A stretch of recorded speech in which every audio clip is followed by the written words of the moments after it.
Boa noite a todos. Espero que estejam todos bem.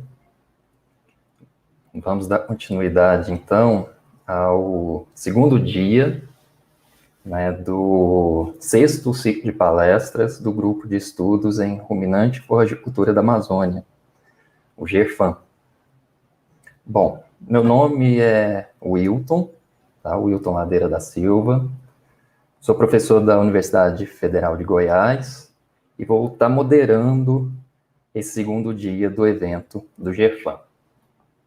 Gostaria de agradecer a participação da professora Janaína, como debatedora, ao Bruno, né, como palestrante, e espero que a gente tenha uma noite bastante produtiva aí nesse bate-papo, nessa discussão de um tema tão importante, né? Seria o futuro do manejo de pastagens. Eu, assim como os dois colegas, são suspeitos, né, para estar falando desse tema, mas vamos fazer de tudo para ser uma noite bem agradável aí com esse tema. Novamente, gostaria de agradecer aos apoiadores, né, do evento, aos professores Tiago, professor Aníbal, professor Christian, e dizer que eu tenho um orgulho imenso em ter feito parte do GERFAM, né, no período em que eu estive na Universidade Federal Rural da Amazônia. Hoje eu estou na Universidade Federal de Goiás, mas é bastante interessante essa troca nossa de informações junto com os colegas. Né? Então, vou passar a palavra para as damas primeiro, professora Janaína, fazer uma breve apresentação, na sequência o Bruno, tá? E depois eu volto para a palavra. Boa noite, Wilton, boa noite, Bruno, e todo mundo que está acompanhando a gente aí. Boa tarde para alguns, né? O pessoal ainda está em algum fuso diferente aí. Eu gostaria muito de agradecer ao pessoal do GERFAM pela confiança, né? O professor Tiago já esteve numa live com a gente, né? Estou muito contente de estar aqui, né? Principalmente debatendo com vocês. O Wilton, que é amigo de longa data, a gente estava acabando de dizer aqui há quanto tempo a gente não se vê, né? Mas já tem muito tempo que a gente se conhece. Bruno, vai ser um prazer imenso a gente falar desse assunto tão instigante, né? E que muito nos entusiasma, né? Então, somos três apaixonados aqui pela área de floricultura e poder conversar um pouquinho, né, com o Bruno sobre essas questões relacionadas ao futuro, né, dos manejos de pastagem no Brasil vai ser muito bacana. Tenho certeza que o pessoal vai aproveitar bastante aí, né? Fica meu carinho aí, o agradecimento ao pessoal que convidou, né? Então, você pediu para me apresentar e eu estou agradecendo, né, Wilton? Então, para quem não me conhece, sou a professora Janaína Marcelo, da Universidade Federal de São João del Rei, em Minas Gerais, e sou a coordenadora do Grupo de Estudos em Forragicultura e Pastagens aqui da Universidade. Né? Então, já aproveito aqui para convidar todo mundo para seguir nossas redes sociais lá, o @Forragicultura e Pastagens, todas as redes sociais são assim. E deixo mais uma vez o meu agradecimento ao pessoal aí pela confiança e pelo prazer que estão me dando e a honra de poder debater esse assunto aqui hoje. Muitíssimo obrigado a todos vocês também que estão acompanhando.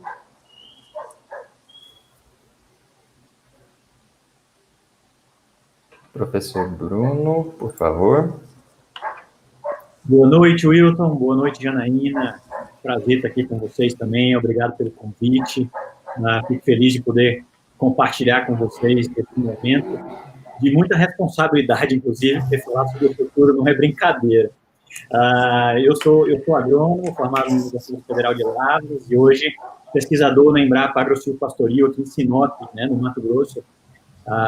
Na última década, já segundo 10 anos em Mato Grosso, trabalhando um pouquinho com o manejo de pastagens e com sistemas integrados de produção.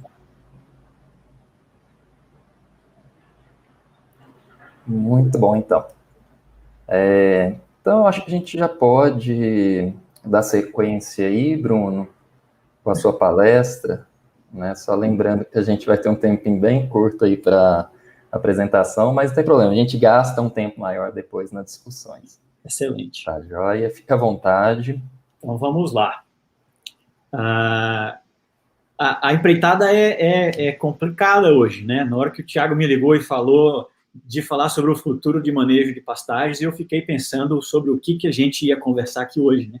A gente que está na ciência, está na pesquisa, está no setor produtivo, está sempre pensando no que vem, no que está fazendo, no que vai fazer, Mas na hora que você se sente nessa obrigação da responsabilidade aqui de refletir sobre isso e trazer um pouco, né, de o que seria isso, eu me senti bem como o Harry Potter e o Ronald Weasley lá, né, tentando olhar para uma bola de cristal e ver o que vem pela frente. Esse foi o exercício que eu tentei fazer, realmente foi complexo.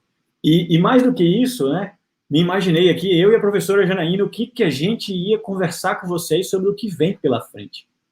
Essa é uma tarefa muito difícil e eu espero que eu consiga, pelo menos, trazer para vocês um pouco de novas ideias sobre o que seria esse futuro do manejo de pastagens, né? E como eu tenho por hábito na minha vida, toda vez que eu paro para olhar para frente, eu me obrigo a olhar para trás. Eu acho que antes de olhar para o futuro, a gente precisa saber de onde a gente vem. E gosto de me lembrar que até ontem, né, os animais ainda estavam na estrada, os deslocamentos eram grandes, o desmatamento ainda era uma coisa comum entre nós, estabelecimento de pasto era um desafio, o pasto, de maneira geral, o boi, né, a pecuária era tida como um cofrinho, como um lugar onde a gente guarda um pouco de dinheiro, aí sobrou, o cara compra um pouco de boi, a pecuária ainda carrega isso de ser uma atividade onde a gente, né, meio poupança nos últimos anos. Mas o que a gente viu foi uma mudança na pecuária de maneira muito intensa, e eu gosto de usar os números aqui do IBGE e da Scott, que mostram para a gente esse incremento muito importante que a gente teve nos últimos 40 anos, onde a gente não mudou não mais do que 10% a nossa área de pastagem, mas a gente aumentou o nosso rebanho em 170%, a nossa taxa de lotação em 170%.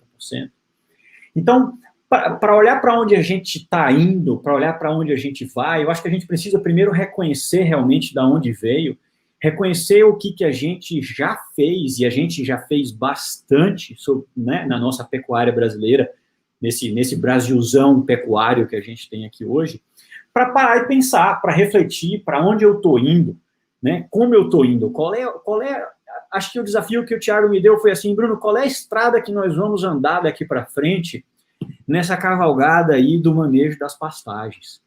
E eu me peguei, né, refletindo sobre tudo isso, pensando que a gente pode até ter boas ideias sobre o futuro, mas a gente não tem muito para onde correr, né, de Hodgson 90, onde eu vou precisar trabalhar um pouquinho em crescimento, eu vou precisar trabalhar um pouquinho em utilização, vou precisar trabalhar um pouquinho em conversão, porque o manejo da pastagem no final do dia é alcançar o balanço, né? É alcançar uma certa eficiência entre esses três componentes. É buscar fazer melhor, e a gente fez bastante nos últimos anos, a gente tem hoje forrageiras melhores, manejos adequados, melhoramento avançou bastante, né? O melhoramento animal, mas ainda tem um monte de pequenos ajustes que a gente pode fazer no sentido de alcançar, assim, um balanço mais efetivo entre essas três eficiências.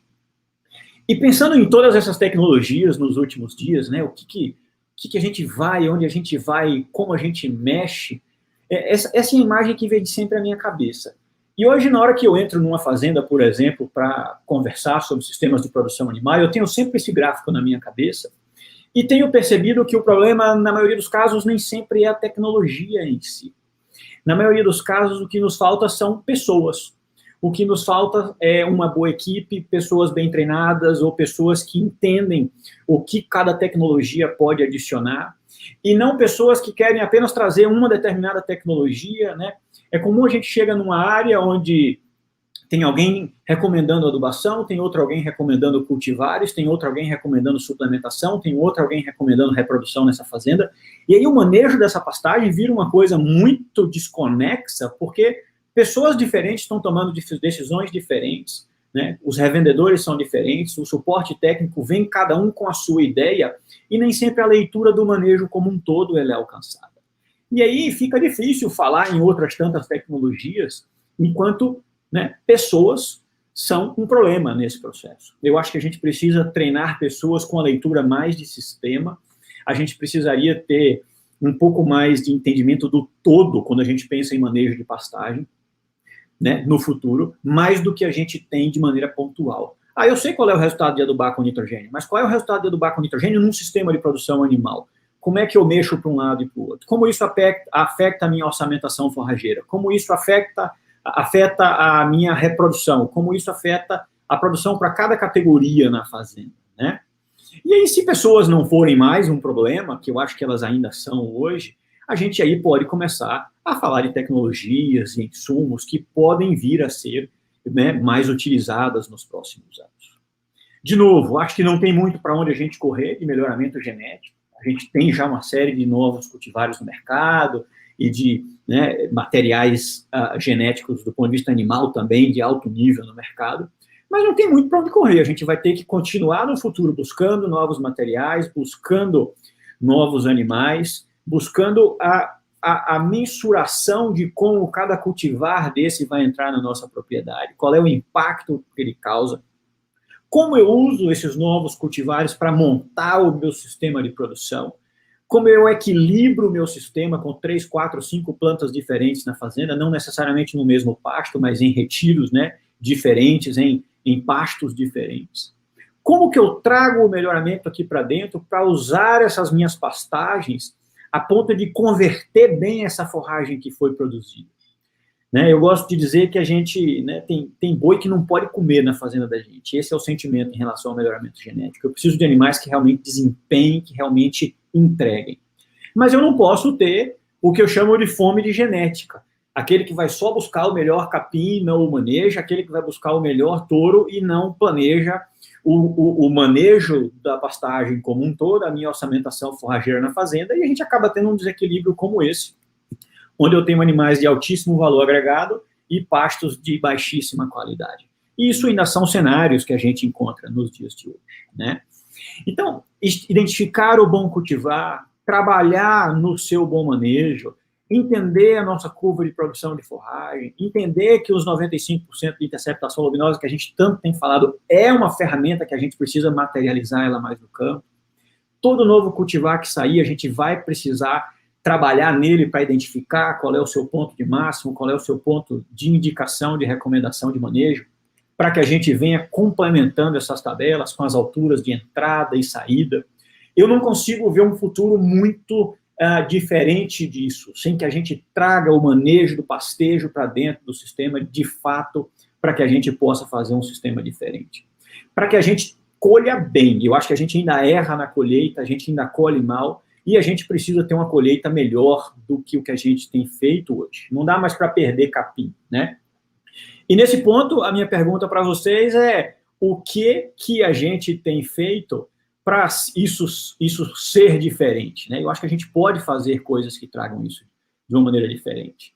Então, nós precisamos trabalhar em tamanho de pasto, né? Eu tenho visto ainda fazendas com pastos enormes. Vamos dividir isso, deixar uma área específica para diferimento ou para integração, trabalhar com piquetes menores. A gente sabe que hoje que aumentar a produtividade não é tão difícil quando a gente consome melhor os nossos pastos, quando a gente colhe ele de maneira adequada. A gente no Brasil ainda tem uma certa aversão à cerca elétrica. Está aqui uma foto dos colegas na Nova Zelândia com pastejo em faixa. Por que a gente não tem esse tipo de utilização ainda?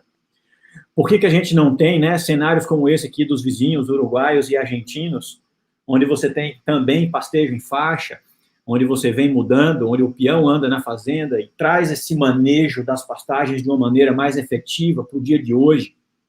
Vou oferecer hoje mais 1,5 metro de pasto para os meus animais. E nesse sentido, eu acho que a gente pode pensar também em como a gente vai medir esses pastos no futuro. Né? Drone está aí para isso, a gente já tem alguns experimentos fazendo leituras aéreas, onde você pode estimar o que vai ter de forragem no seu pasto, e daí para frente, tomar decisões em relação a como, por exemplo, você vai mudar. Já tem fazendas trabalhando com cerca elétrica automática. Vou voltar para vocês prestarem atenção, olha só, a cerca levanta sozinha. Então, se você tem equipamentos que medem quanto tem de forragem, você consegue fazer uma mudança, por exemplo, automática de animais de piquete, sem que você precise nem da mão do homem. Eu acho que são coisas que a gente precisa pensar para o futuro próximo, a gente precisa pensar em como a gente refina, né, o manejo das nossas pastagens no futuro próximo. Esse vídeo que me mandou foi o colega Ernesto Coza lá, deixo aqui já o meu agradecimento a ele também em relação a isso. Então, manejar melhor, identificar o momento de troca desses animais, olhar para os nossos pastos no futuro e pensar nesse ciclo de recuperação, né? Eu tô na forragicultura lá se vão alguns anos, E a gente continua ainda falando de recuperação de pasto. Até quando nós vamos falar em recuperação de pastos? Preciso pensar em manejo das minhas pastagens no longo prazo. Ah, mas Bruno, mas tem integração lavoura-pecuária, a gente faz, o pasto fica ótimo. Ok, e nós vamos viver num ciclo nesse processo? Quando é que nós vamos trazer, né, calcário, fósforo, potássio, magnésio, enxofre, tudo isso como alguma coisa que faz parte do manejo das nossas pastagens? Que a gente vai, de fato, trazer análise de solo para ser feita a cada 2 anos, a cada 3 anos, monitorar a fertilidade, entender o quanto isso está mudando e fazer intervenções. E aí também, nesse mesmo tópico, trago para vocês a necessidade da gente pensar diferente. Se você puxar os dados de adubação no Brasil, você vai ver que 79% do nitrogênio que a gente compra, 39% do fósforo e 95% do potássio são importados. A gente traz isso de algum lugar, né? Por enquanto tem, a gente não sabe até quando tem, e não mais do que 2% desse adubo que entra no Brasil a gente usa em pasto. Imagine se a gente resolver adubar os 200 milhões de hectares de pasto que tem aí fora e a gente botar em cada um deles 50 quilos de nitrogênio, né? Ou 50 quilos de potássio. Não vai ter potássio para todo mundo, a gente precisa pensar em fontes alternativas para isso. A gente precisa pensar em adubação com taxa variável. Será que a gente só vai tratar disso na agricultura? Até quando a gente vai começar, né, a mudar esse nosso pensamento quando a gente pensa em pasto? A gente já tem números interessantes hoje com, por exemplo, as Aspergillus brasilenses, onde você tem um pasto que pode apresentar ganho só com o inoculante, né, um pouco mais com o nitrogênio, e quando você usa o nitrogênio e o inoculante, ganhos também ainda maiores. A gente tem ganhos aí também em relação ao zero aplicado aqui com os consórcios, com amendoim forrageiro. Então, pensar em alternativas para adubar no futuro, em uma adubação muito mais, né, digamos assim, voltada para o que a gente precisa fazer, voltada para uma sustentabilidade de médio e longo prazo, buscando tornar o Brasil, de maneira geral, autossuficiente nesse processo. E aí a gente precisa, né, lembrar que quando a gente busca tudo isso, a lavoura é uma alternativa, não deixa de ser. Eu posso ter mais sistemas integrados, eu posso usar um pouco desse resíduo da lavoura, mas a gente não quer só utilizar desse resíduo da lavoura sem repor nutriente, né? Então, essa adubação de sistemas, eu acho que ela vai ter que ser um ponto importante de discussão para a gente quando a gente pensa em manejo das nossas pastagens, né, nesse nosso Brasilzão. Eu já usei bastante esse gráfico, talvez vocês já tenham visto. Eu gosto de trazer essa perspectiva de que a integração com a lavoura traz para nós a perspectiva de produzir cada vez mais, aumentando a demanda na nossa fazenda, onde a gente, né, supre essa necessidade de conservação e suplementação de forragem com esse pasto produzido pós-soja. Isso, eu penso que é uma coisa que nós vamos ter que fazer mais no futuro. O manejo das nossas pastagens, incluindo a lavoura, incluindo essa pastagem de inverno, né? Essa pastagem de seca. Aquela fazenda que você vai chegar e no verão tem lá arroz, soja, milho, sorgo, alguma coisa do tipo, e na seca vai ter braquiária. Como nós vamos manejar esses pastos? Como nós vamos adubar esses pastos? Como nós vamos pensar esses pastos dentro do nosso sistema de produção? Existem alternativas, né? Hoje em dia, na maioria dos casos, a gente só usa a braquiária, especialmente a rosiziensis. A gente já tem cultivares novos que fazem isso. E existem possibilidades, por exemplo, de você fazer um consórcio com sorgo, por exemplo, mesmo na entre-safra. E aí trago números para vocês da safra desse ano ainda nossa, onde se eu tivesse posto só a ruse lá, o meu acúmulo de forragem com 0 ou 25 quilos de nitrogênio era uma coisa em torno de 3.500 quilos. Mas o sorgo me deu aqui entre 3.500 e 4.800 quilos de forragem a mais. O que fez com que a gente tenha produzido na entre-safras alguma coisa entre 6.800 e 8.200 quilos, né, de acúmulo de forragem. Então, eu posso aumentar esse acúmulo de forragem na entre-safra? Como? Com a lavoura, com o pasto de entre-safra. Como é que eu trabalho a minha entre-safra de modo a reduzir esse boi sanfona, de modo a pensar diferente o meu sistema de produção? E aí, partindo para o finalzinho da ponta desse processo, que é o boi, né, pesagem. A gente ainda pesa muito pouco o boi. Nós vamos ter mais peso que vai ajudar a gente a manejar o nosso pasto de maneira adequada, nós vamos poder ajustar a taxa de lotação no futuro usando uma balança como essa, que separa lotes mais pesados ou mais leves de um determinado piquete, para começar ou não uma suplementação, para dividir suplementações diferentes. Será que podemos ter no futuro um coxo, onde ele tem um reservatório e eu alimento esse coxo, e ele vai ser automático, dependendo de como os animais venham lá, e eu tenho um reservatório, e eu defino lá, olha, eu agora quero um 0,2, e esse coxo vai ser capaz de, sabendo a taxa de lotação, o peso dos animais, descer ali diariamente a quantidade de suplemento, de concentrado que eu preciso para esses determinados animais? Será que eu vou conseguir com essas balanças, né, já pensar numa escala de abate para essa minha fazenda, já pensar num sistema mais refinado, onde aquele boi que está desempenhando melhor, ele sai mais cedo da fazenda, e o que está desempenhando menor, eu identifico ele vai ganhar uma suplementação diferenciada, ele vai para um curral onde eu vou identificar se existe algum tipo de doença nesse animal, algum tipo de mal-estar que está levando ele a perda de peso em pesagens consecutivas. Isso hoje já é uma realidade em termos de equipamento, mas é uma realidade muito longe dos nossos sistemas de produção na média brasileira.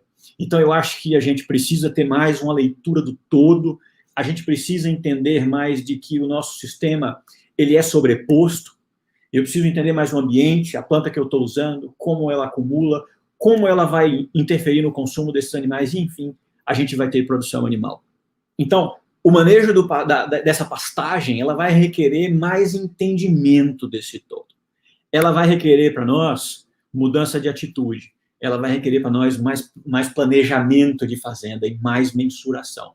E para isso, a tecnologia está aí para nos ajudar, para trazer uma série de novas ideias, para que a gente venha buscar, né, um entendimento melhor da nossa pastagem enquanto lavoura, um entendimento melhor da nossa pastagem enquanto uma cultura que eu vou, de fato, tratar para trazer os animais e colher ela no momento adequado, para colher ela do jeito que a gente deve fazer.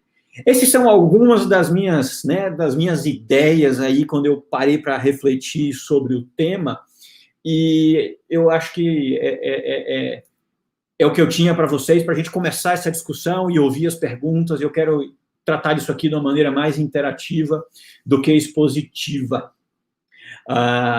Então, acho que podemos tirar o slide aí agora, Joel, voltar para a discussão, trazer a Janaína aqui para essa conversa, e o Wilton, porque a gente não tem bola de cristal, mas a gente vai tentar dar um rumo para vocês aqui. O que eu tentei fazer foi um apanhado de ideias para que, né, a gente pudesse começar essa nossa discussão aqui na noite de hoje. Então, muito obrigado, Bruno. Você foi pontual. Enquanto as perguntas chegam para a gente, deixa eu só fazer uma abordagem. Então, acho que dá para a gente. Vocês. Não está ouvindo? Tá. Agora estou, Wilton. Tá. Então, tá dando uma chiada aqui, Joel. Não sei o que está acontecendo.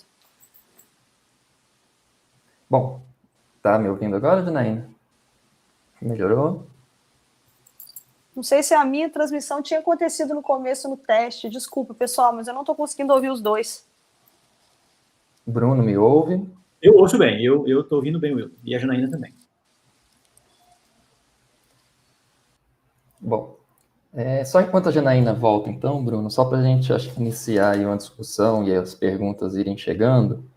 Hoje, quando a gente fala em manejo de pastagem, né, a gente pode pensar desde uma adubação, irrigação, mas, de certa forma, a primeira coisa que a gente pensa em manejo de pastagem, muita gente vem à cabeça alturas dos pastos. Então, nesse sentido, você até falou muito bem, falado lá na sua palestra, quando a gente pensa nessas alturas, o que a gente pode esperar dessas alturas de manejo para um futuro aí próximo? Será que vai manter esse manejo com altura? Será que a gente vai ter outras perspectivas? Eu acho assim, Wilton, eu acho que as alturas elas são um parâmetro prático muito bom para a gente. Elas trazem, num primeiro momento, uma certa rejeição das pessoas, mas nem sempre a gente vê elas bem utilizadas na propriedade, nem sempre as pessoas estão lá preparadas para deixar de usar um calendário, por exemplo, para usar por altura. Então, eu tenho acompanhado algumas fazendas onde isso vem se tornando cada vez mais corriqueiro, onde a Janaína voltou. Você ouve a gente, Voltei. Janaína? Agora sim, escuto vocês e vocês estão me ouvindo e provavelmente ouvindo os cachorros também, né? Também. Mas então, tudo bem. Então, voltando, eu acho que as alturas, a gente não tem muito para onde correr com elas. Eu acho que o que a gente precisa é, toda vez que surge um novo cultivar, ter essas alturas. Isso é uma das coisas que me preocupa. Às vezes a gente tem alguns cultivares no mercado que a gente não tem referencial nenhum de altura. Então fica difícil você fazer um bom manejo dessa pastagem sem ter uma referência de altura. Mas eu acho que essa dificuldade que você menciona, ela é mais relacionada às pessoas do que, de fato, à utilização da altura. As pessoas têm que estar mais abertas a isso, e dizer, não, isso me traz um ganho. Na hora que elas enxergam o ganho, isso fica mais fácil de lidar dentro da propriedade. Certo. Acho que a Janaína não pegou a... Não, eu peguei a pergunta, né? Eu consegui ouvir a pergunta em relação se você acha que o manejo, né, por altura, se é tipo uma tecnologia que veio para ficar, né? Eu gosto muito de uma fala do Bruno que eu ouvi numa live que ele fez com o professor Fábio, em que ele disse que o copo está meio cheio, né? Porque a gente avançou muito. Embora a gente ainda tenha muito para avançar, a gente já avançou muito. Então, acho que nada é estanque, sabe, Wilton? De repente, daqui a 10 anos, nós vamos estar tendo essa nova conversa e o manejo por altura vai ser visto como foi visto o manejo, como está sendo visto hoje o manejo por dias fixos, né? Mas, no momento, é aquilo que nós temos, né? Então, a ciência ela só tem que buscar uma forma melhor da gente fazer um aproveitamento dessas alturas, né? Eu não acredito numa altura fixa, numa altura estanque, que seja, por exemplo, sempre 90 centímetros por Mombaça. Isso aí a gente já sabe que, nesses últimos 10 anos, principalmente nos últimos 3, eu acho, né, Bruno? A gente tem trabalhado mais pesadamente com essa questão da flexibilidade de manejo, né? Então, a questão dos dias fixos, ela ainda não, a gente ainda não conseguiu, Wilton, não sei se você concorda comigo, quem está escutando a gente não conseguiu retirá-la totalmente das nossas vidas. Nós, como pesquisadores, extensionistas, nós não conseguimos, porque a gente precisa desse bendito dia fixo para dimensionar nossos piquetes. Né? Se você chega para o produtor e fala assim, ó, você não pode manejar por altura, você dá 1000 palestras, né, Bruno? O Wilton dá 1000 aulas e fala que não pode. A primeira pergunta que ele faz, mas peraí, quantos piquetes eu vou precisar se eu não posso dimensionar? Qual que é a fórmula de número de piquetes? Período de descanso, dividido pelo período de ocupação, mais número de lotes. E aí? Quantos dias, né, nós vamos ter? Então, a gente não conseguiu ainda excluir isso totalmente da nossa vida, não. Assim como eu acho que a altura também não vamos conseguir em tão pouco tempo. Oi, Bruno. Não, eu acho que isso traz aqui... O Thiago acabou de botar uma pergunta, eu vou puxar de lá para cá. Ele fala assim, se a gente concorda que a frequência e a intensidade dos pastejos podem ser usadas como uma forma de flexibilização dos sistemas. Perfeito, essa aí, Joel. Eu acho que essa nossa conversa para nesse lugar. Eu preciso definir o número de piquetes. A gente vai ter lá um número X de piquetes, que a gente vai ter que achar uma forma de calcular. E aí, como diz a Janaína, normalmente a gente faz isso com base num calendário. Mas depois disso feito, e a gente conhecendo as alturas, e aí ela usou o exemplo dos 90 centímetros do Mombaça, a gente já tem uma série de pessoas hoje trabalhando com menos do que isso, com 80, com 85. Eu trabalho com menos. Pois é, e nem sempre você alcança os 40 na saída, então sai com 50, 60. O que eu acho que isso traz para a gente é um manejo flex mesmo, que é o que a gente tem, e em conhecendo as alturas você sabe que você pode ficar ali dentro. A gente sabe que na hora que chega perto do florescimento eu devo baixar isso um pouquinho mesmo, senão ela estoura e aí nunca mais eu seguro. Mas em conhecendo os limites superiores e inferiores, eu acho que os experimentos com base em interceptação luminosa trazem para nós os limites. Se você conhece os limites, use isso para flexibilizar, use isso para fazer o seu melhor desempenho, use isso para fazer pastejo de ponta e repasse. Talvez você tenha uma pequena propriedade com vacas de leite, você queira suas vacas de alta produção comendo a ponta e as suas novilhas secas comendo o que ficou de 70 para baixo. Então, entenda o conhecimento, a gente faz bom uso dele na prática.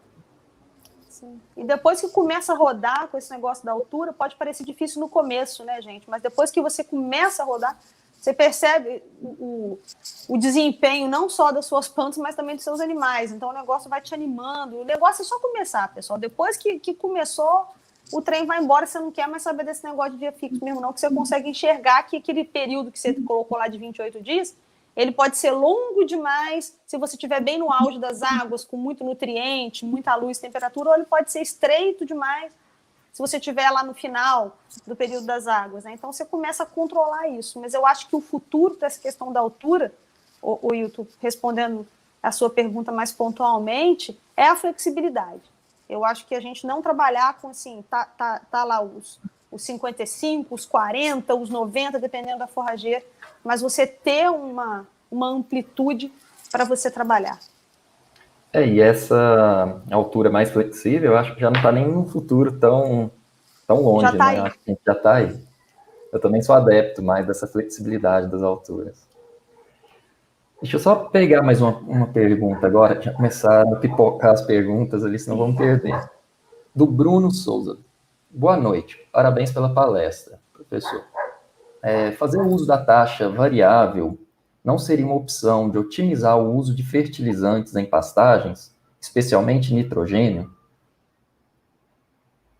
Acho que sim, eu acho que a gente precisa pensar mais em pasto como a gente pensa em lavoura, né? Especialmente nitrogênio, especialmente fósforo, por exemplo, que mancha muito o solo. A gente consegue identificar essas manchas de fósforo. Se você fizer a sua análise de solo georreferenciada, você vai ver as manchas que existem. E talvez a gente esteja colocando fósforo, né? Talvez não, certamente a gente está colocando fósforo e não precisa, e botando taxas menores onde a necessidade seria maior. Então, isso eu queria ver para o manejo das nossas pastagens no futuro, sabe? A gente olhar mais para ela com as tecnologias, inclusive, que já estão prontas para soja, para milho, para algodão. A gente fazer ajuste fino em manejo de pastagem. Essa questão da adubação, eu acho que a gente tem que começar a se preocupar também com outras estratégias, que seriam essa questão relacionada a fungos micorrízicos. Eu acho que no futuro a gente vai ter que voltar a pesquisar pesadamente essa questão do consórcio da gramínea com a leguminosa. O Bruno apresentou uns resultados aí do amendoim forrageiro em comparação às bactérias promotoras de crescimento. Né? Então, nós temos um problema grave. O Bruno deixou isso bem claro aí. Se todo mundo resolver adubar com o mínimo 50 kg de nitrogênio por hectare, não tem nitrogênio no mundo que resolva o problema das nossas pastagens. E aí, como é que nós vamos fazer? Né? A gente precisa arrumar uma saída. Então, eu acho que a gente tem essa problemática do consórcio da gramínea com a leguminosa. A gente sabe que tem a questão do consumo, mas a gente vai ter que se preocupar com isso, com fungo micorrízico. A gente está iniciando um trabalho agora que eu estou entrando nessa vertente aí de utilização de bactérias promotoras de crescimento, né? E nós estamos fazendo para braquiário e para pânico para ver essas respostas. E é por aí. Eu acho que a gente tem que otimizar, né, essa utilização dos nossos adubos, como o Bruno colocou aí, mas também buscar outras formas de estar repondo esses nutrientes. Nós temos alguns caminhos já abertos, agora só basta a gente trilhar, né? E vamos tentar pesquisar aí esses fungos micorrízicos, essas leguminosas, né? Tem grupos de pesquisas fortíssimos trabalhando com essas coisas por aí. Acho que esse é um futuro também, como diz o Wilton, não muito distante. Exato, e vem crescendo, né? Acho que nesse mesmo sentido... Você quer completar, Bruno? Eu queria só pontuar, assim, a gente tem resultados já entre aumentos de 5 a 15, 20%, não é muito mais do que isso quando a gente usa só o inoculante, por exemplo, o azospirina. Mas imagina você aumentar 20% ou 15% o potencial da sua área de pastagem como um todo. Já é um número significativo, né? Eu acho que, às vezes, quando a gente pensa nos promotores de crescimento, como a Janaína bem mencionou, a gente tem uma expectativa de que isso vai se equivaler a 200 kg de nitrogênio? Não. Provavelmente não, mas, nós temos 180 milhões de hectares de pasto. Se aumentar em 10% esse negócio, é como se a gente tivesse colocado mais 18 milhões de hectares no Brasil. Então, pensando em larga escala, esses promotores de crescimento, eles vão ser, né, eu brinco, a gente deve achar esses bichinhos que vão ajudar a gente a trabalhar, e eles estão aí fora. O Brasil tem uma diversidade tremenda desse negócio. E a gente achando eles, a gente tem certeza de que a gente vai ter avanços nisso aí. Só para descontrair aqui, Bruno, estou me lembrando do episódio, eu tenho meu aluno que está trabalhando com essas bactérias, aí a empresa iria mandar as bactérias para a gente, e aí quando chegou, veio um potinho desse tamanhozinho, né? Você tinha que ver a cara de decepção do menino. Ele achou que ele fosse ter que pegar as bactérias, né? Todo encapuzado, que ia ter que trabalhar na capela, né? Aquela coisa toda. Ele falou, professora, mas é só isso? Eu falei, ele falou, não é possível que isso vai aumentar a produção. Vai aumentar a produção, pode esperar, vamos ver os resultados. Esses bichinhos vão nos ajudar. Eu acho que nesse mesmo sentido aí tem algumas perguntas aqui, deixa eu ver se eu consigo voltar. Do Igor Vieira, parabéns pela palestra. O uso de bactérias promotoras de crescimento, mais o consórcio com leguminosas, por exemplo, BRS mandarim, poderá substituir o uso de fertilizantes? Eu não vejo como uma substituição plena. Eu acho difícil. você botar 200 quilos de nitrogênio, como ureia ou como sulfato de amônio, é de fato uma bomba no processo, né? É um input muito forte, muito prontamente disponível de nitrogênio. E nem o inoculante, nem o amendoim vão ser capazes de bombear o sistema com esta velocidade. Mas eu tenho, por exemplo, avaliações feitas em consórcio aqui em Sinop, onde eu tenho o amendoim forrageiro em consórcio com a Ipiporã e essa Ipiporã inoculada, onde a gente conseguiu ganhos de 30% em relação à Ipiporã sem nada. Então, é um número relativamente bom, né? Nesse mesmo experimento, a gente tinha o tratamento da Ipiporã só com o nitrogênio, e o ganho com nitrogênio foi 36%, o ganho com amendoim e o consórcio inoculado foi de 30%. Então, é um ganho próximo a isso na média de 2 anos do campo, né? Aqui a gente tinha inoculado a semente e colocado o amendoim forrageiro junto. Então, eu tanto tenho o input desse amendoim que está ali dentro, nascendo, crescendo, morrendo, fixando nitrogênio, decompondo e trazendo esse nitrogênio para essa gramínea, como eu tenho o azospirilo dentro da gramínea trabalhando. Mas são processos mais lentos, são processos diferentes. O que eu acho que a gente precisa pensar quando a gente pensa nesse tema especificamente que a gente está discutindo aqui agora, é que isso não vai ser no meu lado intensivão da fazenda. Se eu quero trabalhar num pedaço mais intensificado, eu quero trabalhar com Zuri, com Quênia, vou botar 150 quilos de nitrogênio nele, de ureia, sulfato de amônio, e vou tocar fogo nesse negócio. Eu quero ver ele explodir de crescer lá dentro. Mas eu tenho uma outra fazenda inteira dentro dessa propriedade, né? Você vai intensificar mais do que 30%, 40% da área? Não, a gente não vai, até porque a gente não consegue, por conta da estacionalidade de produção. E essa outra metade da área, eu acho que ela é a grande usuária desse azospirilo, desses outros consórcios. E parte dessa área intensificada, a gente pode tentar substituir, usar também o azospirilo e usar uma dose menor de nitrogênio, talvez essa seja uma saída. Então, acho que são cenários para um futuro próximo que a gente vai precisar, enquanto, né, pesquisadores desse processo, também se debruçar sobre esses temas.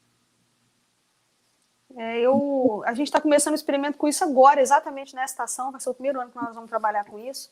Né, eu espero ter algumas respostas melhores daqui a um tempo, quem sabe daqui a uns anos a gente não volta para trazer alguma questão relacionada aos resultados, mas nem que seja só para manutenção, né, Bruno? Foi o que você colocou.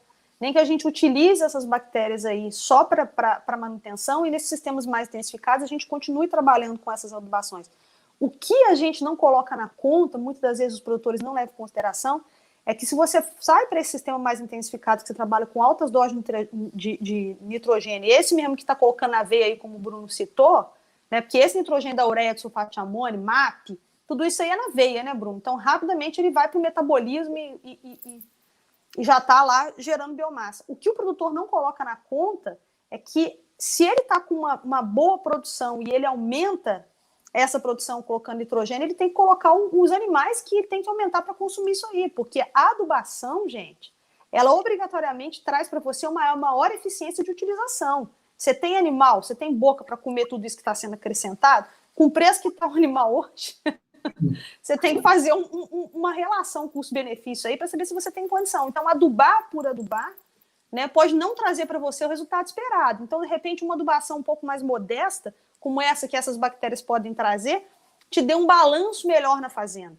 Né? Então, essa é a minha preocupação de queimar a tecnologia também, porque se o produtor não entende que adubar necessariamente, principalmente com nitrogênio, viu, gente? Porque o nitrogênio é de rápida utilização, a planta metaboliza isso muito rápido, então ele coloca muito rapidamente as folhas que logo precisam ser consumidas, senão o próprio processo de senescência também é acelerado. E aí você perde todo aquele nutriente que você colocou. Então, você tem boca de bicho para consumir? Então, de repente, utilizando essas bactérias aí, você vai fazer ganhos mais modestos na produção, mas que sejam suficientes para você equilibrar, né, o financeiro da fazenda, porque você não tem como colocar mais animal ali. Né? A não ser que você esteja num sistema completamente degradado, né, e que se você colocar lá 50 quilos de nitrogênio, né, para você levar ele por um ponto pelo menos aceitável. Né? A gente não está falando aqui desse tipo de sistema. É bem isso mesmo. A gente ainda tem que, além de mostrar um resultado benéfico de adubação, né, seja adubação química e o mesmo consórcio, a gente ainda tem que mostrar a eles, os produtores, né, da necessidade de colher bem essa forragem. Senão é dinheiro jogado fora. Esse, para mim, Wilton, você tocou num ponto aí que, para mim, é cruel. É cruel. Essa é uma demanda que eu vejo frequente. Toda fazenda que eu visito, que tem um pasto adubado, eu faço questão de visitar. E, na grande maioria dos casos, há uma produção sem colheita. Então, isso é para o futuro de amanhã. Exato. Isso era para o passado, na verdade. Para o futuro de ontem, então. Então, se a gente está pensando em adubar, não tem como pensar em manejo de pastejo sem alta colheita, sem eficiência de colheita. A gente precisa quebrar essa barreira da cerca elétrica. Isso funciona, o mundo usa. Se você não quer usar uma cerca elétrica para reduzir o tamanho dos seus pastos, faça cerca convencional, mas não me venha adubar um pasto de 200 hectares, 300 hectares, que a gente não tem como ajustar esse negócio. Né? Então, adube com menos e adube outros pastos também. Há de haver o bom entendimento, né, a necessidade de equilibrar essa produção de uma maneira em que a adubação seja, de fato, eficientemente colhida. Eu acho que esse é um problema grave que a gente tem hoje, que não dá para esperar o futuro mesmo. Tem uma frase que eu costumo utilizar, até o professor Manuel também gosta muito, uma coisa que o produtor precisa entender. Eu estou falando isso aqui especificamente para produtor. Seu dinheiro é capim. Você precisa entender que o seu dinheiro é capim. Então, quando você desembolsa para fazer uma adubação, porque um técnico mandou, porque você viu no Globo Rural, porque você acha que está bonito, né? Porque o preço da roupa está favorável, porque o leite está bom, então agora eu vou fazer. Você precisa fazer um planejamento. Porque intensificar não significa necessariamente você sair botando um monte de piquete, sair colocando irrigação, sair colocando 150 quilos de nitrogênio por hectare ano, né, em metade da sua propriedade. Porque agora você está capitalizado, você pode fazer isso. Não é isso. Esse não é o conceito de intensificação. Nós vamos conversar sobre isso num podcast, né, Bruno? Vamos. Sobre intensificação. Então, você pode fazer outras coisas que vão aquém dessas questões todas de alto nível de adubação, alta irrigação, que podem aumentar a sua produtividade na propriedade. Né? Então, essas tecnologias todas que existem, né, você tem que pensar nelas com cautela, saber se você tem condição de adotá-las. E a adubação é uma tecnologia. Né? Embora eu não entenda que seja uma tecnologia, mas mais ou menos uma obrigação, né? Todo mundo tem obrigação de fazer reposição de nutrientes, mas tem que ter um planejamento até para isso. Adubar não é simplesmente adubar. Né? Você tem que fazer um planejamento para saber se você consegue colher aquilo que foi gerado, né? Como um resumo geral do que a gente conversou. Wilton, eu deixo aqui fazer uma sugestão. Vamos puxar a pergunta do Edwin, acho que é assim que fala, Edwin Almeida, que está aí. Em relação à adubação nitrogenada? É isso que nós estamos conversando aqui. Podemos. Comente sobre o manejo eficiente do N em pastagens diferidas? Exato. Acho que a Janaína estava nesse ponto aí no finalzinho, eu vi ele chegando com a pergunta aqui. Esse é um ponto que eu gosto também, porque não é incomum a gente encontrar alguém que queira adubar no finalzinho da estação chuvosa para fazer um diferimento maior. Mas, de fato, ele mesmo já trouxe o ponto, né? Do ponto de vista de eficiência da utilização desse N, a gente vai perder. Essa é uma estratégia que a gente usa quando você prevê o colapso do sistema. Quando você já chega no finalzinho da estação chuvosa e fala assim, errei em alguma coisa esse ano e o meu diferimento não vai ser o suficiente para o tanto de animais que eu tenho, ou porque eu não vou conseguir vender os animais, ou porque eu preciso trazer um animal para cá, porque eu vendi uma fazenda e estou trazendo animais para essa, ou porque o preço está muito bom e eu comprei uma bezerrada na hora que não devia. Então, essa adubação nitrogenada para o diferimento, você pode fazer, né? Você precisa saber que a eficiência realmente é menor, porque você está entrando num período seco, num período, dependendo de onde você estiver no Brasil, mais frio, de menos luz, e esse nitrogênio não vai ser tão bem convertido em forragem quanto ele seria em dezembro, em janeiro, em fevereiro, onde a gente tem todas as condições plenas de crescimento. Então, Bruno, você já fez isso? Já fiz quando eu percebi que havia um erro de cálculo na propriedade e a gente precisava produzir um capim um pouco mais caro do que o normal para cobrir a deficiência que a gente teria na estação seca. Mas precisa estar consciente disso. Então, isso não é uma estratégia comum e não é uma estratégia assim, altamente recomendada, porque normalmente ela lhe traz um custo maior do que devia.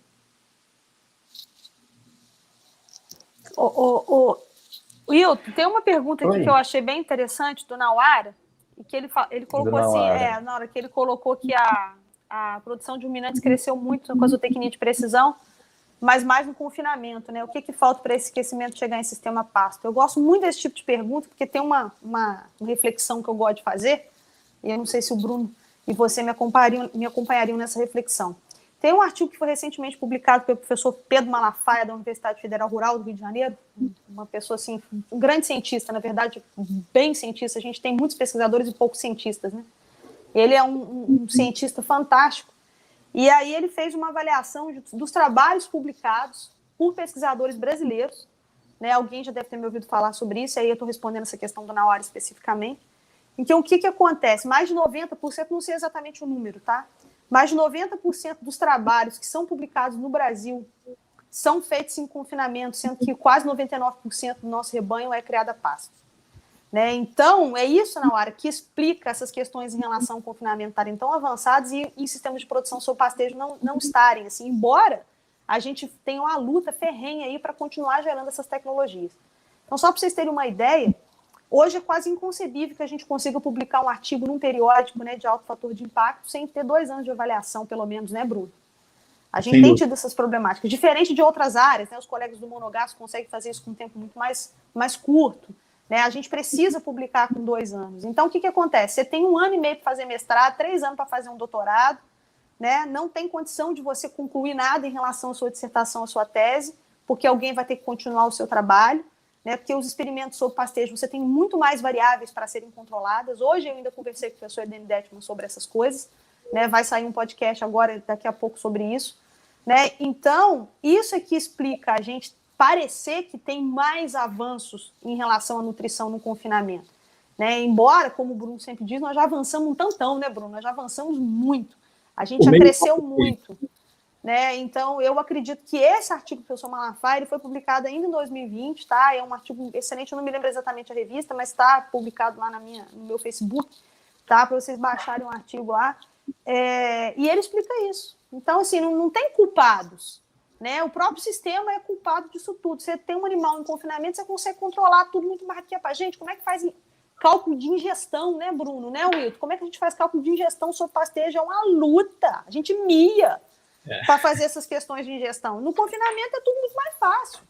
Né? Até consumo. Como é que você faz consumo? Você ofertado, sobra, diminuiu o consumo. Vai fazer isso em pasto. Vai fazer estimativa de consumo. Né? Então, é tudo muito mais complexo. E aí fica mais fácil fazer as pesquisas em confinamento. Eu não sei se respondi. Fora a área utilizada, né? Isso, exatamente. Repetição. Aí, piquete que repetição é animal quando você quer fazer produção. Como é que é isso? Você quer fazer sistema de produção de leite. Você tem lá 8 vacas que você mede a produção de leite. Né? O que é a repetição? Deveria ser o piquete ou o animal? Olha só. Né? Tem toda essa discussão filosófica nisso daí. Então, isso aí é um tema para outra live. É verdade. Eu adicionaria a questão do Nauara, acho que é muito boa a observação dele, realmente. Realmente a gente tem muito mais dado em confinamento, como mencionou a Janaína, mas eu acho, Nauara, que falta hoje também, a gente ainda tem um entendimento que sim, o confinamento é um custo imediato. Né? O cara desembolsa para fazer, aquilo leva 90 dias, leva 100 dias. E isso é mais imediato na fazenda. Então, eu tenho um bezerro, eu tenho um novilho que está entrando, né? Um sobreano aí, que já custa mais caro, que vai entrar num sistema que é mais caro e que os erros me custam mais caros de imediato. E a gente esquece de olhar para a fazenda como um todo. E 90% do rebanho talvez nem vá passar nesse confinamento. Então, a agricultura, essa coisa da agricultura de precisão, quando eu olho para o pasto, né, da zootecnia de precisão, quando eu olho para o sistema como um todo, eu acho que ela vem chegando. Tá? Ela vem chegando. A sua geração aí, a geração que nos assiste hoje, é quem vai assistir, é quem vai usar dessas ferramentas de maneira mais forte. Hoje a gente já tem fazenda onde os peões estão com o celular na mão, marcando em que piquete está o gado, marcando quantos sacos de sal ele botou em cada coxo. Né? A gente tem hoje aplicativos trabalhando com gerenciamento de pastagem, onde você sabe em tempo real a taxa de lotação. Eu acho que isso está chegando. O futuro vai ser com isso. E isso traz número, né? Traz a informação que a gente hoje não tem. Você chega numa fazenda hoje e não sabe qual é a taxa de lotação média daquele pasto. Você não sabe qual foi o consumo médio de animais naquele pasto. À medida em que terra fica mais cara, boi fica mais caro. Nós estamos vivendo um arroba aí que ninguém nunca viu antes, né, na história desse país. Nós estamos vendo o preço de insumos que a gente também nunca viu antes. À medida em que a margem se aperta e eu preciso ser melhor, que eu preciso ser mais eficiente, eu acho que essa zootecnia de precisão, ela chega e eu não consigo vislumbrar daqui, sei lá, vamos, bola de cristal de novo aqui, Harry Potter, né? Daqui 30 anos, uma fazenda sem aplicativo. Uma fazenda sem um drone sobrevoando ou com imagem de satélite. Alguém vai estar olhando esse negócio de cima, porque olhar de cima é muito bom. É muito bom. Eu conheço alguns aqui em Mato Grosso que são, né, mais abastados e conseguem sobrevoar a própria fazenda. As decisões que você toma olhando a sua fazenda de cima em tempo real, elas são completamente diferentes das que você toma de baixo, olhando ela, né, no nível horizontal. Então, eu quero crer que isso é só uma questão de tempo, e à medida em que a gente vai tendo mais softwares, mais empresas fazendo, mais drone voando, o preço dessa tecnologia também cai. Né? A gente comprava um drone 5 anos atrás, não comprava, ou comprava por um tubo, pelo preço de um helicóptero. Né? Hoje você compra, tem drone de brincadeira, de criança na rua aqui voando com drone.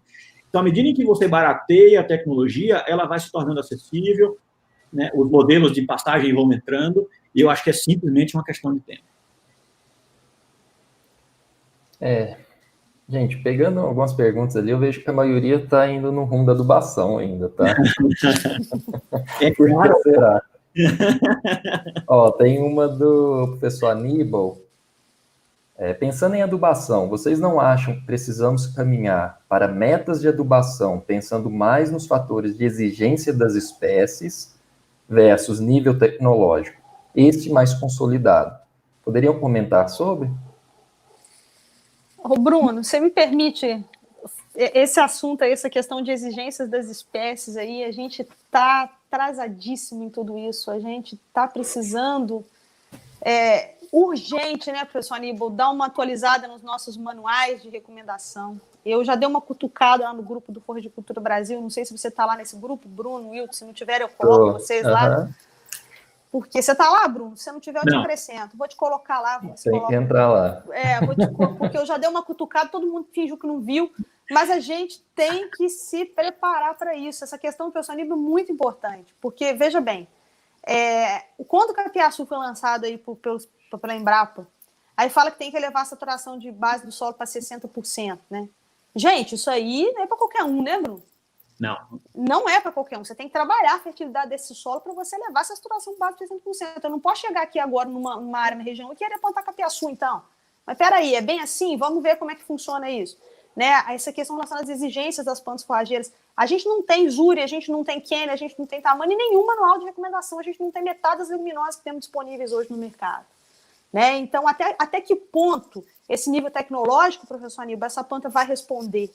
Né? Até que nível tecnológico ela suporta, né? Se a gente colocar aí, eu costumo dizer, né, que em relação às nossas plantas tropicais aí, o céu é o limite para adubação nitrogenada. A gente não sabe exatamente qual é o limite, né? 1 tonelada e meia vai linear, mas qual é a dose econômica, né? Então, eu tenho uma preocupação muito, muito grande que eu acho que a gente precisa se reunir enquanto pessoas que trabalham na área de floricultura, né, juntar com o pessoal dos solos para que a gente consiga atualizar os nossos manuais para ter uma compreensão de até que nível tecnológico cada uma dessas plantas que tem chegado no mercado elas suportam, né? Então, acho que é urgente, o tempo urge. Eu acho que isso aí é uma coisa de passado que tem que ser levada para o futuro, né, Bruno? Né, e resolver essa questão aí, porque eu acho que a gente está muito defasado nos nossos manuais. Não, eu sem dúvida, Janaína, eu estou contigo. Eu acho que a gente realmente tem, e quanto mais a gente lança cultivar, mais a gente defasa isso, né? Porque a gente não sabe o que vai precisar, vamos dizer assim. Nível crítico de fósforo, de potássio, a gente não sabe nada. A gente não estudou nível crítico de nenhuma das novas espécies que existem aí. Hoje, Bruno, a gente tem nível crítico, né, Wilton? Não tem. Eu diria que a gente tem alguma informação de experimentos que foram feitos, mas mais voltados para manejo ou para alguma tentativa de recuperação de pasto, coisa do tipo, que a gente consegue fazer inferência, né? Mas experimentos específicos em fertilidade, assim, eu também acho que a gente precisa fazer um pouco mais, a gente precisa ter um pouco mais de número e associar isso, como bem comentou aí o Aníbal, ao nível tecnológico, né? O que eu espero dessa planta, o que eu espero que vai ser o resultado desse negócio, como é que a gente precisa começar a juntar essas plantas na fazenda como um todo. Isso é uma coisa que eu vou morrer repetindo. Não dá só para eu olhar para o Zuri e pensar num sistema intensivo, tá? Eu tenho um pasto braquiário segurando esse Zuri num sistema intensivo, que eu preciso equilibrar a fazenda. Então, o que eu vou botar no Zuri, o que eu vou botar nessa braquiária? Qual que é o nível crítico lá, qual que é o nível crítico cá? Isso tudo a gente precisa juntar mais. Não, e ainda a gente tem ainda a questão agora de utilizar várias cultivares, mais de uma cultivar numa mesma área. Esse negócio aí de consórcio então, de gramínea, né? Esse negócio aí aí coloca um medículo, né? Coloca lá depois uma maranduzinha e danou-se tudo. Eu atendo qual? Exatamente. Temos que estudar, gente. Tem um mundo como... Ô, Bruno, nós já caminhamos muito, mas nós também temos muito para caminhar, né? Tem um mundo aí para a gente... Quando eu digo do já caminhamos muito, assim, eu gosto de enfatizar isso, especialmente, sabe, quando os alunos mandam a dissertação, né, o TCC, quando a gente está lendo algum documento dos alunos na universidade, e eu estou aqui vinculado ao UFMT, prazer que eu trabalho com os colegas, adoro esse lado professor da minha vida, mas quando os alunos escrevem lá que o Brasil tem muitas pastagens degradadas e que a gente tem que fazer... Eu digo, não, gente, a gente já fez muito, a gente já melhorou muito, a gente saiu de nenhum boi no hectare e tem 1,2 hoje, já houve uma caminhada nesse processo. A gente entende hoje de sistema de produção animal em pastagens mais do que a gente entendia 30 anos atrás. Mas estamos aqui diante da bola de cristal e cobrando os próximos 30, né? Provavelmente a gente vai assistir isso daqui 20 anos no YouTube e vai rir da metade das coisas que a gente falou. Eles acharam que isso não ia acontecer. Esse é o problema da rede, né? Vai ficar. Mas alguém precisa se expor e tentar fazer esse exercício. Na hora que eu vi o título Futuro eu digo, Thiago, beleza, vamos lá. Vamos ver o que vai. Vamos fazer o nosso melhor nesse sentido. Mas realmente tentar vislumbrar o que a gente tem para dar para a nossa pecuária, tentar vislumbrar o que é possível fazer com ela, com as ferramentas que a gente tem. Eu acho que esse é o melhor exercício que a gente pode fazer com qualquer sistema de produção. Olha, eu achei uma outra pergunta do Felipe Lopes, agora saindo um pouco dessa parte da adubação. Como estão as pesquisas com bactérias que auxiliam na tolerância à seca? E as pesquisas com forrageiras tolerantes à seca? Doutora Janaína Martuscello aí, ó. Então, eu coloquei aqui, né, que eu estava notando as questões relacionadas ao futuro, aí teve duas coisas que eu coloquei aqui que ainda não falei, eu estava esperando o momento, que é a questão do futuro do melhoramento genético de plantas forrageiras, são os híbridos. Não acredito mais que vai ter lançamento por seleção massal. Eu acho que agora é só os híbridos, tanto que aí o Tamanho e o Kenner vieram para isso, né, a própria Piporã, Sim. Né, eu acho que vai ter muito híbrido chegando no mercado. E aí coloquei que a gente tem que pensar no futuro forrageiras para o sertão e para sistemas alagados. Essas são as nossas maiores deficiências. A gente tem feito um trabalho em parceria com a Embrapa, a gente tem um acordo de transferência de material com a Embrapa, gado de corte. Desde 2011, né, eu trouxe de Alagoas para cá esse CTM, né, então a gente tem trabalhado com a seleção junto com a Gisele, lá da Embrapa, lá do Acre, né, o Sanzo com braquiária e a doutora Eliana com pânico, a gente tem tentado buscar cultivares de braquiária e pânico resistentes à seca e ao alagamento. Né? Então, assim, só para deixar um fio de esperança para um futuro, né, a Embrapa tem trabalhado fortemente com isso, né, a gente tem tentado buscar. Então, por exemplo, ano passado eu fiz avaliação de mais de 60 genótipos, acho que foram 63, tiver algum no meu aí, confirma, genótipos sendo avaliados com desde 20% da capacidade de campo até 140% da capacidade de campo. A gente tem trabalhado, tem esse trabalho muito pesado, mas para tentar encontrar alguma planta. Estamos caminhando, tá, gente? Não dá para adiantar nada ainda, porque são estudos preliminares. A gente está caminhando para isso, mas a gente tem a compreensão de que são os dois ecossistemas que são, assim, digamos, mais carentes de opções forrageiras, que a maioria que a gente tem, né, Bruno, né, Wilton, é para o Brasil Central. Né? A gente tem que focar nesses outros ecossistemas. Em relação às bactérias, a gente está testando aqui na universidade uma bactéria que o pessoal utiliza muito em café, com resultados bem interessantes, que ela forma uma película em volta do sistema radicular, né, que protege contra... uma série de processos, um mecanismo bioquímico e fisiológico aí que eu não vou me atrever a falar, que eu vou falar besteira aí, né? Então é melhor não falar nada que eu ainda estou estudando. Então a empresa propôs uma parceria, né, que eles não têm avaliação para isso em gramíneas, e nós estamos iniciando. Então, a gente está com uma esperança muito boa. Em breve, nós vamos ter os resultados e me parece que o negócio funciona mesmo. Que forma essa película protetora, eu esqueci o nome. Não sei o que ela filme, quem puder me ajudar nisso aí, não sei se o Bruno Wilton tem isso na cabeça. Ela forma uma película em volta do sistema radicular e realmente ajuda muito essa questão do déficit hídrico. Tá? Então, já existe isso para várias outras culturas e agora nós estamos iniciando um trabalho com isso para plantas forrageiras. É o experimento da Marília. né, a minha estudante, nós estamos trabalhando nisso pesadamente aí, esperamos alguns resultados, porque a gente tem essa consciência de que né, que é um ecossistema carente mesmo. Eu diria que nessa questão do melhoramento, Janaína, isso é uma questão que a Embrapa vem discutindo há alguns anos. Eu participo desde que entrei na empresa das reuniões da Unipasto, né, que é a nossa associação de sementeiras que bancam esse programa de melhoramento no Brasil todo hoje, e boa parte do que a gente tem hoje é graças a eles, é uma parceria público-privada que não dá para viver sem. Uma das discussões que a gente tem feito dentro da Unipasto é o Brasil é grande o suficiente para a gente ter que trabalhar regionalmente. Eu tenho, por exemplo, nesse centro-norte do Brasil, o problema com a síndrome da morte do braquiarão, que dificilmente dá no centro-sul do Brasil. Então, a gente precisa de plantas mais adaptadas à questão do encharcamento de solo, não necessariamente pantanal, mas de altos índices pluviométricos, onde a gente tem meses, né, com falta de oxigenação desse solo, ou com baixa oxigenação nesse solo. Você tem todo o semiárido brasileiro, incluindo aí o meu Nordeste de ponta a ponta, onde a gente precisa identificar esse tipo de planta. Você tem cenários no Brasil onde você tem pressão de cigarrinha de maneira muito diferente, então nesses lugares você talvez precise de um material diferente para cigarrinha. Identificação de, né, áreas mais frias no sul do Brasil, onde a gente tem os campos no sul, Santa Catarina, Paraná, Rio Grande do Sul, onde você tem uma demanda diferente por outro tipo de material. Então a Embrapa há algum tempo vem tentando mudar isso dentro do programa de melhoramento. E enquanto era essa seleção massal, era mais difícil mesmo, porque você tinha as plantas lá e tinha que ver como é que ela respondia. O problema é que agora a gente resolveu fazer híbrido desse negócio. E na hora que você cruza lá, saem 1.500 plantas, 2.000 plantas, e aí precisa fazer uma triagem nesse processo e tirar 2, 1, 3. Então, é um processo realmente demorado, é um processo de médio e longo prazo, e que não tenho dúvida que está no radar e que a gente vai trazer coisas novas aí nos próximos anos em relação a tudo isso. Eu acredito tanto nessa questão de regionalismo, Bruno, que a gente está em contato com o pessoal da Etiópia, com o pessoal dos Estados Unidos, para tentar implementar, né, estão caminhando bem, um programa de melhoramento genético de gordura aqui na universidade. Legal. Porque, assim, o capim-gordura é um capim mineiro, né, Wilton? Então, todo mundo acha que o gordura só tem aqui em Minas, mas para os nossos morros aqui, para essa morraria que a gente tem, resistência pH baixíssima, alta saturação, né, a concentração de alumínio, ele é excelente. Né? Então, a gente está trabalhando duramente para tentar montar aqui um banco de germoplasma e iniciar esse programa, porque eu acredito nessa questão do regionalismo também. Mas sem perder o foco, né, desses sistemas brasileiros que precisam de um pouco mais de atenção para ter mais opções forrageiras. Isso aí.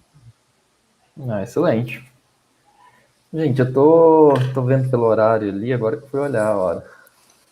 Nós já passamos aí de 1 hora de live. Acho que a gente poderia ir caminhando agora para as considerações finais, assim, deixaria em aberto para o Bruno fazer as considerações, depois a professora Janaína, eu finalizava, e aí cada um aponta, assim, eu acho que seria interessante a gente apontar cada um, pensando no futuro, então, do manejo de pastagens. Se a gente puder resumir, o que vem aí? Eu quero crer que a tecnologia vai ser o grande futuro desse processo. Porque de fisiologia de planta a gente já entende, de melhoramento a gente tem feito o que dá para fazer e buscando o que tem já nos bancos e nos cruzamentos.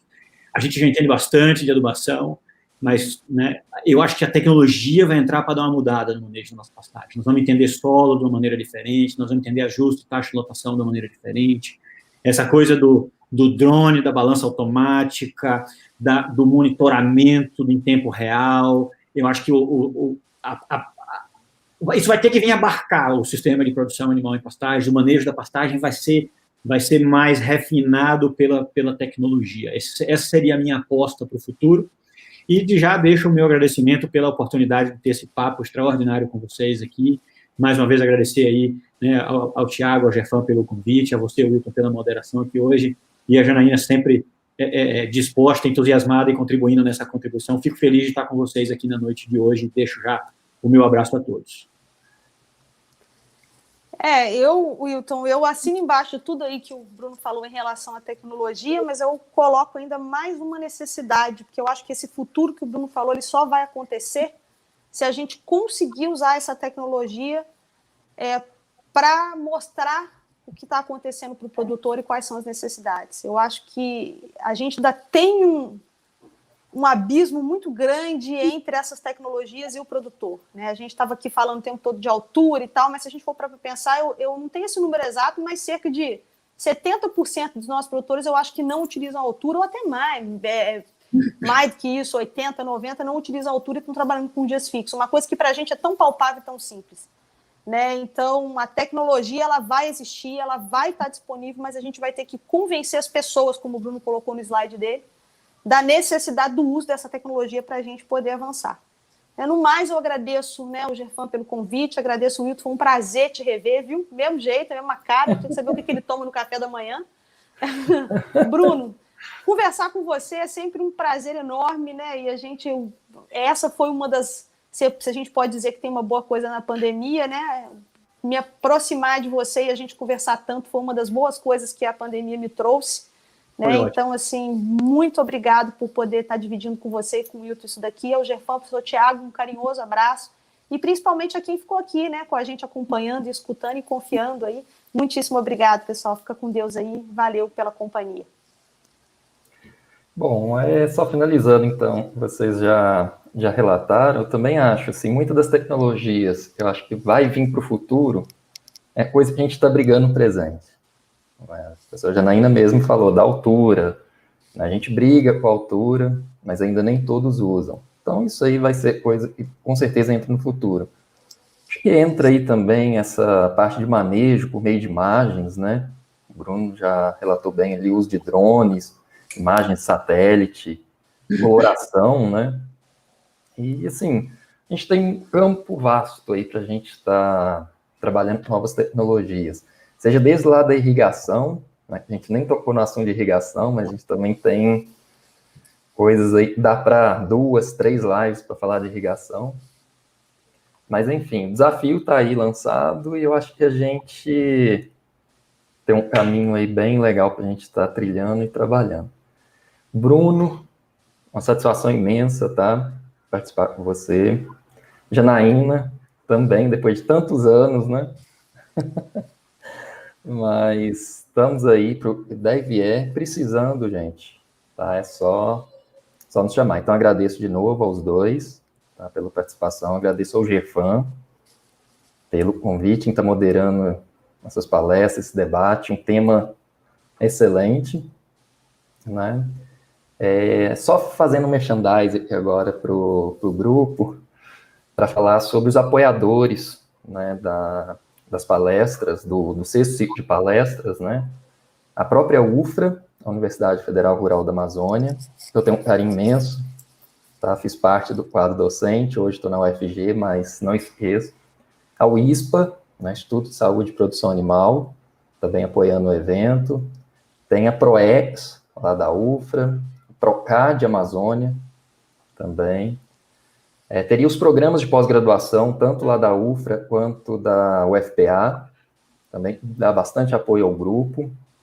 Né? E os apoiadores, a Viter, Votorantim, Torta Seripe, KWS, a Iara e a DSM Tortuga. Tá? E agradecer de novo aos professores Tiago, Christian, professor Aníbal, pelo convite. E lembrar todo mundo aí para estar acompanhando amanhã, né? Nesse mesmo horário, se eu não me engano, né, às 18 horas, vai estar aí o professor Ricardo Reis e o Abimael. Eles vão estar aí um palestrando e outro debatendo, né, às 18 horas. Tudo bem, gente? Então, muito obrigado e uma boa noite.